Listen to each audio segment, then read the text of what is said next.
Alkisah di sebuah desa di Jawa Timur kisaran tahun 80-an. Ada seorang gadis bernama Susana yang memiliki kekasih bernama Surya. Terlihat Surya sedang bertanding gulat lumpur dan tengah kewalahan menghadapi lawannya. Dengan setia Susana menonton dan menyemangati Surya hingga berhasil memenangkan pertandingan. Mereka pun pulang dengan menuntun seekor domba yang merupakan hadiah kemenangannya. Surya berniat untuk menjual domba ini sebagai mas kawin untuk pernikahannya kelak. Saat Surya mengantar Susana pulang, mereka terkejut karena sedang terjadi keributan yang dipicu oleh anak buah Aryo yang datang menagih hutang ke bapak Susana akibat kalah judi sabung ayam.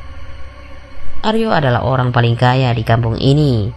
Ternyata bapak Susana sudah menggadaikan rumah beserta sawahnya sebagai jaminan. Lalu Susana meminta tempo kepada anak buah Aryo untuk melunasi hutang-hutangnya. Dan Surya juga menyerahkan domba hadiah tadi sebagai itikat baiknya.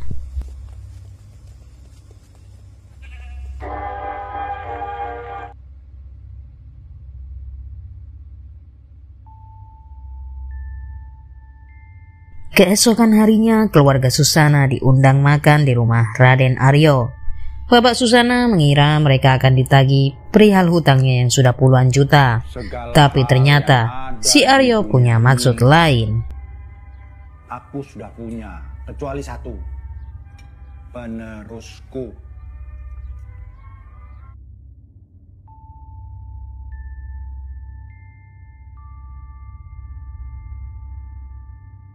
Aryo menginginkan Susana untuk menjadi istrinya karena Minati, istri pertamanya, tidak kunjung mampu memberikan keturunan. Sontak hal itu membuat semua orang yang ada di situ menjadi kaget. Karena tidak ada pilihan lain, terpaksa Susana menerima pinangan Aryo sebagai ganti pelunasan hutang bapaknya.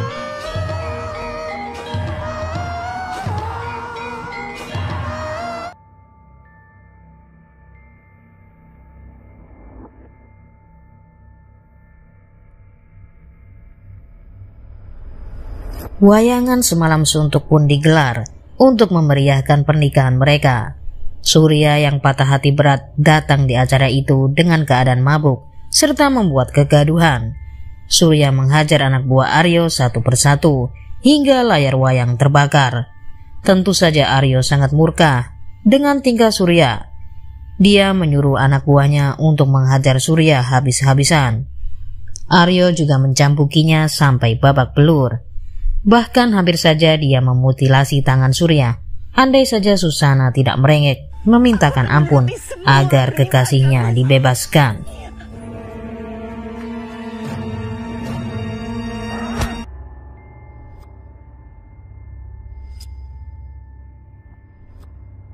Susana langsung diseret ke kamar untuk melayani suaminya mantap-mantap. Semua itu dilakukannya dengan terpaksa serta berurai air mata. Karena Aryo terlalu sering bersama Susana, maka mengundang dengki di hati Minati. Pagi harinya Minati meminta pembantunya yang bernama Ratih untuk memberikan sisir yang ada rontokan rambut Susana. Sepertinya Minati berencana untuk menyantet Susana. Dan benar saja, Minati mendatangi dukun bernama Kijaya untuk membuat Susana menderita. Singkat waktu, Susana hamil. Sebagai wujud syukur, Raden Aryo membuat acara wiwitan untuk sekaligus mengumumkan kehamilan istrinya. Beralih scene saat Susana pergi ke pasar. Di sana dia melihat Surya yang sedang bekerja sebagai kuli panggul. Surya berusaha menghindar, tapi Susana langsung mengejarnya. Surya merasa sakit hati dengan kehamilan kekasihnya itu. Namun Susana berkilah. Semua dilakukannya demi menyelamatkan keluarganya. Susana meminta bantuan Surya karena merasa nyawanya sedang terancam. Setiap hari, sepertinya aku disantet. Apa? Hai Jaya, katanya kamu itu orang sakti.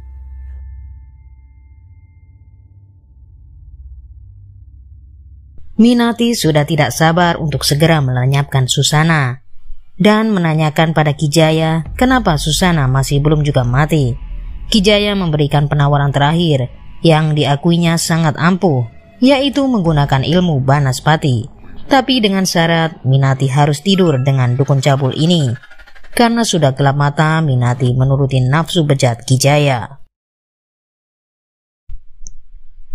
Singkat waktu, ketuban Susana pecah yang berarti sudah waktunya melahirkan. Di saat bersamaan Ki Jaya mulai melancarkan aksinya menyantet Susana. Dukun beranak dihadirkan untuk membantu persalinan Susana, ditemani Ratih sang asisten rumah tangga. Mereka sangat kewalahan karena Susana sepertinya kesulitan untuk mengeluarkan bayinya. Tiba-tiba perut Susana makin membesar dan posisi bayinya berpindah ke bagian punggung. Sontak, dukun beranak dan Ratih menjadi sangat ketakutan. Tidak lama kemudian, punggung Susana meledak yang membuatnya harus tewas secara mengenaskan.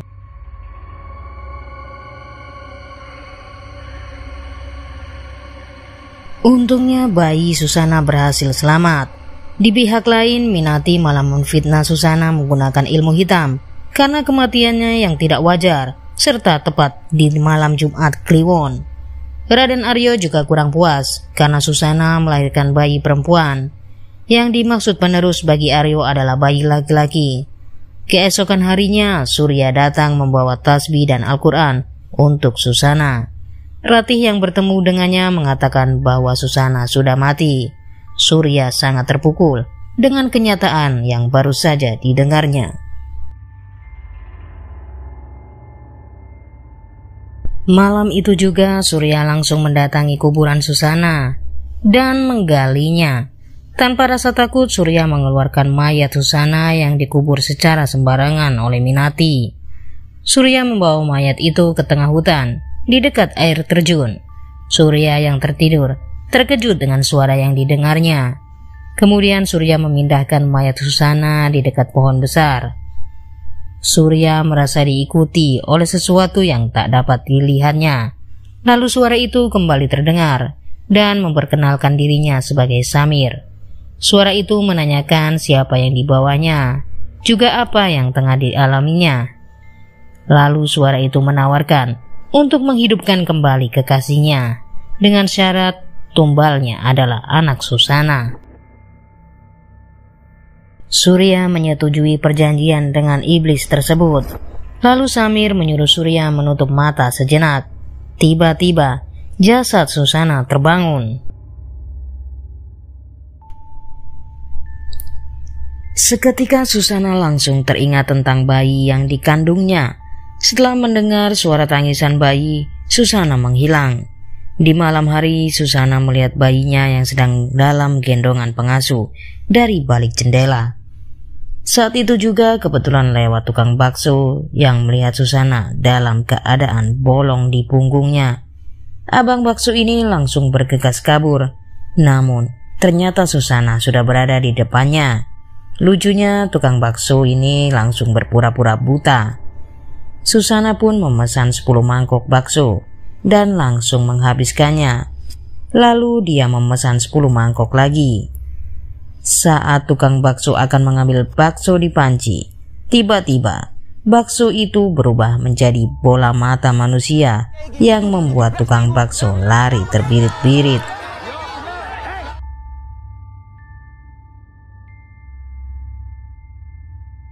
Kabar adanya sundel bolong dengan cepat tersebar ke warga.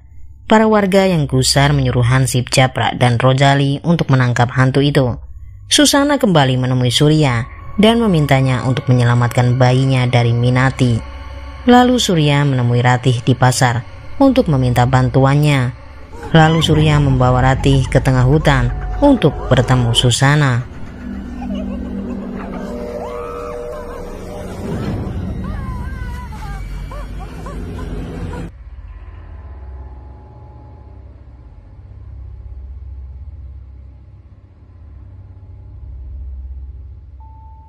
Ratih sangat ketakutan dengan kehadiran Susana yang diiringi tawa khas cekikikan itu. Hampir saja Susana akan menyakiti Ratih. Untung saja, Surya segera datang dan meyakinkan Susana bahwa Ratih bisa membantu mereka untuk menyelamatkan bayinya. Malam harinya Ratih mengantar Surya ke tempat Ki Jaya. Surya meminta dukun itu mencabut pagar gaib di rumah Raden Aryo agar Susana bisa bertemu bayinya dengan leluasa. Surya langsung ingin menghajar Ki Jaya karena sangat dendam padanya yang telah menyantet Susana.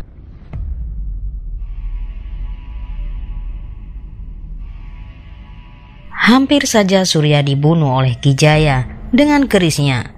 Tapi tusukan itu malah mengenai Ratih.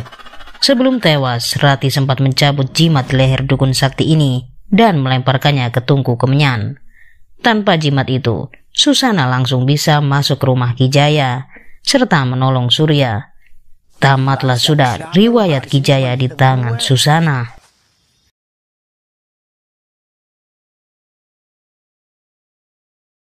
Di sisi lain, Japrak dan Rojali yang sedang berburu suntul bolong bertemu dengan Susana di hutan.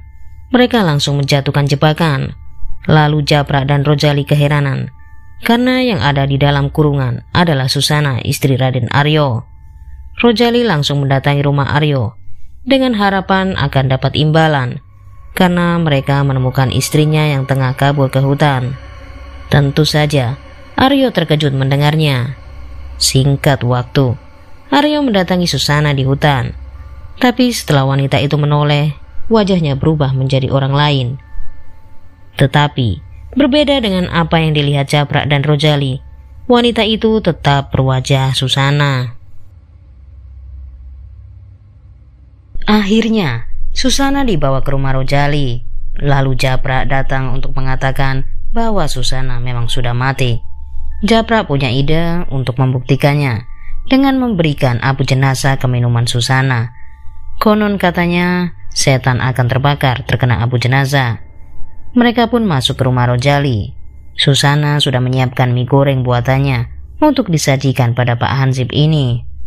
Rojali menyeduhkan teh yang dicampur abu jenazah, tapi bodohnya dia juga ikut meminumnya tanpa sadar. Saat Rojali menyemburkan minuman itu ke mie goreng, makanan itu berubah menjadi belatung. Sontak, mereka langsung kabur meninggalkan Susana. Kemudian Surya datang untuk menjelaskan perihal Susana yang telah tewas disantet Minati. Surya ingin menitipkan Susana pada mereka, sampai Surya dan Susana berhasil menyelamatkan bayi itu dari rumah Aryo. Keesokan harinya Minati mulai mendapatkan teror. Saat dia tengah menyisir rambut, tiba-tiba Susana muncul di atas kepalanya. Mas, Kamu kenapa? Mas, kita harus sewa orang pintar untuk menjaga.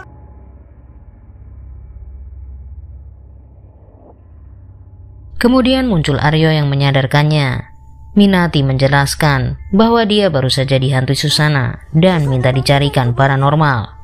Tapi Aryo tidak percaya begitu saja dengan perkataan Minati. Untuk membuktikannya, Minati mengajak Aryo ke kuburan Susana.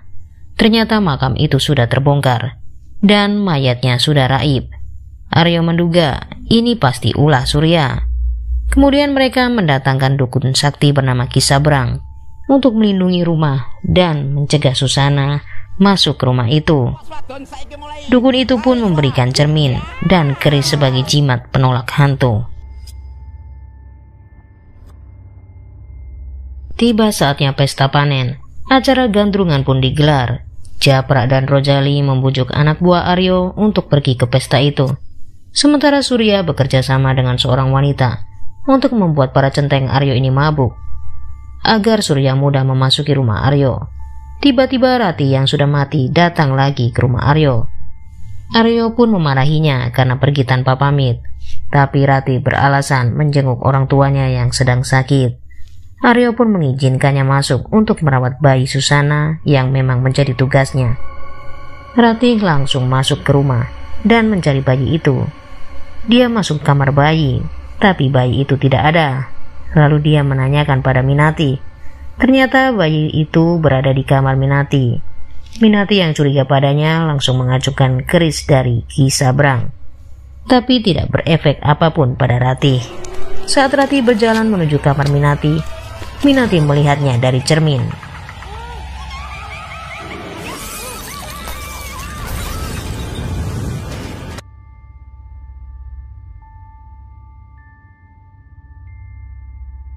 Penjaga rumah Aryo mendengar teriakan dari dalam, sehingga langsung memecahkan kaca rumah untuk mencari keberadaan Minati, tapi dia malah dikau oleh Susana.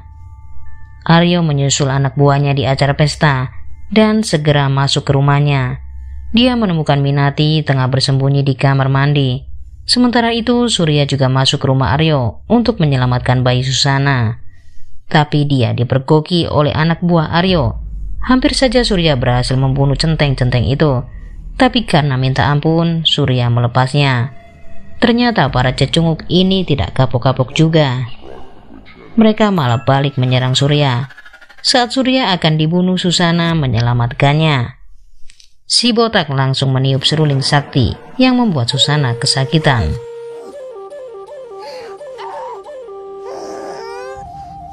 Suling dan keris yang sudah dicambi-cambi oleh Kisabrang.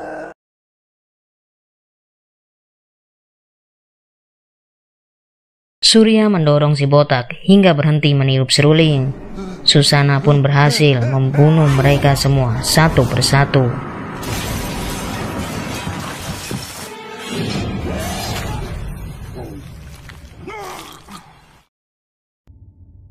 Susana bertemu Minati, namun Minati mengancam akan membunuh bayinya jika Susana berani mendekat. Tidak lama kemudian Kisabrang datang dan segera melemparkan paku pasak ke arah Susana. Diikuti Aryo juga menembak Susana, yang membuatnya tak berdaya. Surya berkelahi dengan Aryo, yang membuat jari-jari Aryo putus. Saat Kisabrang akan menancapkan pasak terakhir ke kepala Susana, dengan tepat waktu, Surya menembaknya dengan senapan Aryo. Surya pun langsung mencabuti paku dari tubuh Susana, yang membuatnya mampu bangkit melawan Kisabrang. Dukun sakti itu dihadiahi lemparan pasak di jidatnya sampai auto pindah alam.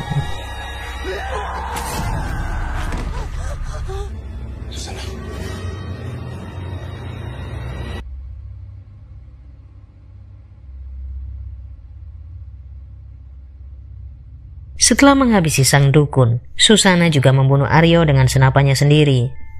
Melihat semua sekutunya telah tewas, Minati mencoba kabur. Tapi Susana tidak tinggal diam. Susana langsung mengejarnya. Minati yang sudah terpojok melemparkan bayi Susana.